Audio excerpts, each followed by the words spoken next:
Stephanie Garcia Richards, State Land Commissioner in New Mexico. I just wanted to, echo the thanks to EOPA for really spotlighting this incredibly important issue, particularly in the Western energy producing states. I think, I'm from New Mexico, where we've got one half of probably one of the richest oil reserves in the world. Also from the state where we famously can see a methane cloud from space. There are NASA cameras that were able to pick up images of the methane cloud in the northwest part of our state. And like Representative Sariñana, I come from a background in public education. So before I became a state legislator and our state's land commissioner, I was a public school teacher. So, it doesn't matter all of the great things that I'm able to do in raising money for schools from the land office if the health of the students I'm raising the money for is at risk. And so I take that mandate on this office. For those of you unfamiliar with the land commissioner, I'm a duly elected statewide official responsible for 13 million acres of public land, 2 million of which is leased up in the Permian Basin in oil and gas development.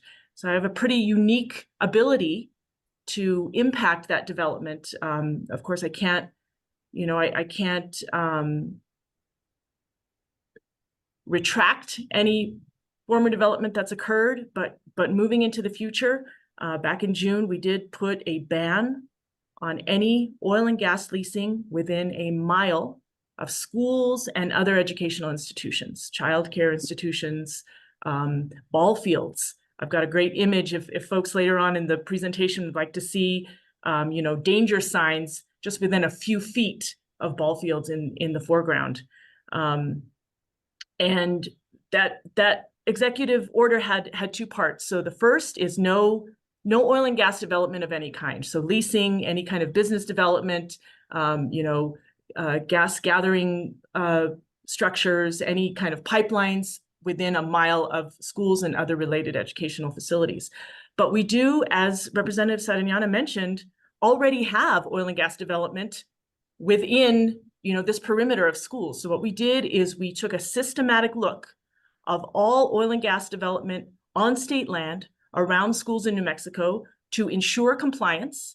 And if those oil and gas wells needed to be properly plugged, we put the onus on oil and gas industry to plug those wells properly at their own dime, because as folks on this call, I'm sure already know, those abandoned and orphaned oil and gas wells sometimes are the worst offenders of emissions out in the oil field.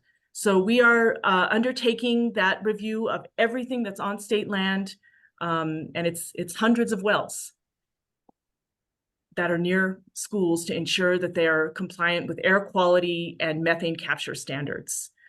In addition, we have implemented an enforcement and accountability program where, at the expense of industry, we have properly plugged almost half, so 450 of the wells we're responsible on state land that needed to be properly plugged. We did that at the expense of the industry, not at the expense of school children, not at the expense of taxpayers in New Mexico. Really put that responsibility back on to the folks who, started the problem in the first place. So that's what we're working on at the State Land Office. I do want to say that, an executive order is only as good as the executive who issued it. So I am really hoping and working with the legislature so that they can really work on a comprehensive statewide buffer zone or setbacks, just as California has been able to do, just as Colorado has been able to do. New Mexico is in dire need of some proper setbacks on oil and gas development.